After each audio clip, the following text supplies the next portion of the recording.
Good afternoon, everyone. I am Ma'am Liza, and together with Ma'am Lorraine and Sir Marlon of 𝘭𝙗𝙏 Catholic School, we will be sharing with you today about Google Slide. So we all know that Microsoft PowerPoint is often considered as the gold standard of presentation software. So it's been around the longest and perhaps the most widely used. So all of us teachers are using or knows how a PowerPoint functions.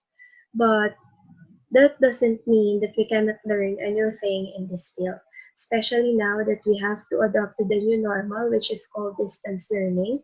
So altogether, we can benefit in using a browser-based application, which is called Google Slide. So as you can see on your screen, this is basically the icon or the logo of Google Slide. And as we go on, in discussing or sharing about Google Slide, the following essential questions need to be answered during and after today's session. So let's begin with what is Google Slide. Next is what are the key features of Google Slide. Next is how do we engage learners using Google Slide. So are you ready, teachers? Let's now begin with the key features of Google Slide. So for the first key feature of Google Slide is its affordability. So unlike in Microsoft PowerPoint, Google Slide is part of the Google Drive. That's why it is completely free. So when we say it's completely free, all you need to do is to secure a Google account, and then you can now access the Google Slide for free. So when you are already in the website of drive.google.com, so you can see the interface of the Google Drive. So there you can see the new button, My Drive, Shared with Me, Recent, Spared, Trash. So let's take a look when we click the new button. So you can now see the other tools that it offers together with Google Docs, Google Sheets, and the Google Slides. So let's click Google Slides. So when we click Google Slides, a new tab or a new window will appear just to represent the interface of the Google Slide. So this is how your screen will look like when we are already using the Google Slide. Alright, so for the next key feature is the accessibility. So Google Slide does not require any software installation. It is cloud-based software. So when we say cloud-based software, just like what I told you a while ago, all you need to do is to secure a Google account, your internet connection, and then you're free to use the Google Slide. Next, let's talk about the backup storage of the Google Slide. So all the data, slides, or files that we will be using will be directly saved on our Google Drive. So remember the 15GB storage that it offers to us plus discussion with Ma'am Jasmine. So that 15GB is a huge offer to us to completely full the Google Drive with all the files that we will be needing. So when we are also talking about the backup storage, it reminds us that we do not have to bring a flash drive with us all the time just to save all the files that we will be needing. So as you can see, it's convenient of course, if we do have the internet connection. And then at the same time, it also means that we do not have to press the save button every time that we are creating or editing files every 5 to 10 minutes just to secure our work. So using Google Slide does not mean that we have to forget PowerPoint, but we are just given an additional tool to be used in our classroom. So it's better to have an upgrade with the skills we have so we can be creative in delivering our lessons. Next, so let's talk about the key feature of the Google Slide in terms of performance. So the Google Slide offers special effects like animations and transitions. So both of this can be seen also in Microsoft PowerPoint. point. Next is the pre-made templates. So in Google Slide, since it's a cloud-based software, meaning we can search right away the templates or the designs or the themes that we like to use as the design of our slides. So we can get it easily or we can get it right away. Next, so just like also in PowerPoint, we can embed videos right away, especially if the video will come from YouTube. So we can embed that right away in our slides. Next, it offers also a variety of Google fonts. So any design or any strokes will be possible for the Google slide. Next, we can also convert files, especially PDF files, to an interactive activity modules or activity sheets using Google Slide. Then the last one is we can access the Google Slides online and in offline mode. So let's talk about the offline mode. So how is it possible? So when we are in the interface of the Google Slide, we just have to look for the file button, and then when we click the file button, you can now see the make available offline choice. So when we click the make available offline button, we can now access the slide even if we do not have the internet connection. So just do not forget to activate the make available offline. So it will be not crucial for those who does not have the internet connections at home. Alright? So one important features that we will be talking also about Google Slide is that how do we incorporate teamwork using this productivity tool? So collaboration can be seen through chats, or if ever the learner or the participant has a question, has a violent reaction or a clarification, they can put it in the comment section. So the other learners or the teacher as well will see their questions or reactions in the presentations that you are doing. So in Google Slide, you can also make edits while creating and presenting simultaneously.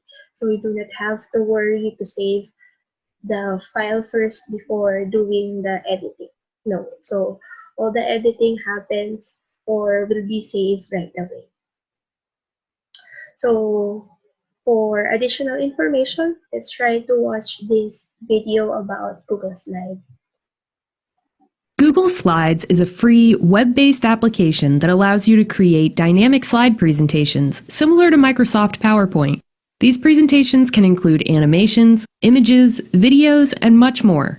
To get started, click the New button, then click Google Slides. Next, you might want to take a minute to explore the interface and learn your way around the different tools and features, including the menu and shortcut toolbars, zoom settings, and choosing a theme. First, we have the toolbar, where you can access different shortcuts that let you work with your document. This includes the commands like layout and transition, as well as formatting options like font color and size. To view even more options, use the menus above the toolbar. These give you access to many of the same tools and features, but with a few additions. For example, under Insert, you can add images, shapes, and other special elements to your slides. In the upper left corner, you can navigate back to Google Slides Home. Or you can click here to change the title of your presentation. You may have noticed that there's no Save button. That's because Google Slides uses an autosave feature, which automatically saves your file anytime you make a change. Finally, in the upper right corner, you'll find the Comments button and the Share button. These allow you to collaborate with other Google Drive users and quickly manage your sharing options. Within the main view of your presentation, there's the slide navigation pane, text placeholders, and an area to add speaker notes for presentations. When you're ready to show your presentation, or if you want to see what it will look like during a presentation, click the Present button to the right of the menus. You can also click the drop-down arrow for additional presentation options. That covers the basics of Google Slides. Now that you know your way around, you can start using it to create presentations of your own. Alright, so that will be for the basics of the Google slide. Now, let me give you an overview about the tasks that we should be doing once we discover the different features of the Google Slides on our own. So we do have task 1 up to task 8. So later on the demonstration, we're going to encounter all of the tasks on how we can incorporate all of that in our lessons while using Google Slide. So in what ways can we use Google Slide? So we are now already in the interface of the Google Drive. And then we're going to have 3 quizzes for today. One is the vocabulary, second is science, then the third is math. So for the first quiz, the direction says, drag and drop the words to its corresponding pictures. So we have 3 pictures. What do you think is the first one? So it's correct, that is a cake. The next picture is, what do you think? Is it the lake or the wave? That's correct, it's the wave. So for the last one, obviously you just have to drag and drop the lake word to the corresponding picture. So we already completed quiz number 1. Let's proceed to quiz number 2, science. The title is Springtime Sort. So we are asked to move the pieces into the correct season. So this boy wearing the winter outfit will be for the winter. Then the other boy is for the spring. Then for this example, let's have the sleigh for winter, this girl for spring, the snowman will be for the winter, then the flower and the duck will be for the spring. So that's correct. Next, let's have your math skills. So for the first slide, the direction says look for your name on the second slide. So this is the second slide. For example, my name is Jessa. So the number of apples assigned to me is 5. So I need to show 5 apples in the basket. So all I have to do is to drag and drop the apples to the basket. I now have 3 apples, 4, then the last one would be 5. So I'm done. Next, what if my name is Liza? So for Liza, I am asked to show 8 apples. I'm going to drag and drop 8 apples to the basket. So we now have 1, 2, 3, 4, 5, 6, 7, then the 8th apple will complete my quiz in math. Okay? Next one, we can also incorporate gamification in Google Slide. Let's play Who Wants to Be a Millionaire? For the first question, which of the following is the synonym of important? My answer is inessential. That is incorrect. Let's have A, necessary. So that's good for $100. Next part, only the heart can see rightly. This statement is lifted from what particular novel? My answer is A. So it's good for 200,000. Let's assume that I have answered the $1 million question. So there you have it. I won the game. Next is Jeopardy. So I know that you already familiarize yourselves with the mechanics of Jeopardy. So we have topic 1, topic 2, 3, until we reach topic 5. Let's have an example for 100 pesos. Complete the sequence 2, 4, 6, 8, 10. My answer is 12 and 14. Let's see if this is correct. There you have it. 12 and 14. Let's have the second one, 200 pesos. What is the square root of 64? The answer is 8. So it's also correct. Alright, so we have a variety of choices to be creative using Google Slide or using gamification as a tool in delivering our lesson.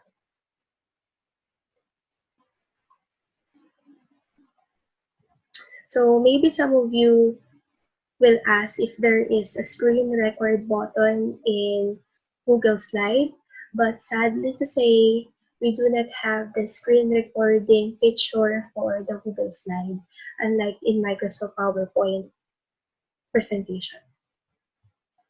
So that's it for the activities or the sample games that we can do using Google Slide. So let's now proceed with the simple or basic tutorial on how we can use Google Slide. So the first thing that we're going to do is to go to the interface of the Google Slide. So let's try to erase these boxes. There you have it. And then let's look for the image that we will be using in our slide presentation.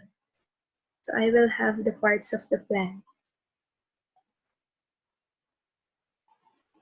So once you already have the picture, you may crop or resize the picture based on how you want it to look like. So I'm going to enlarge this picture and resize it a little bit more.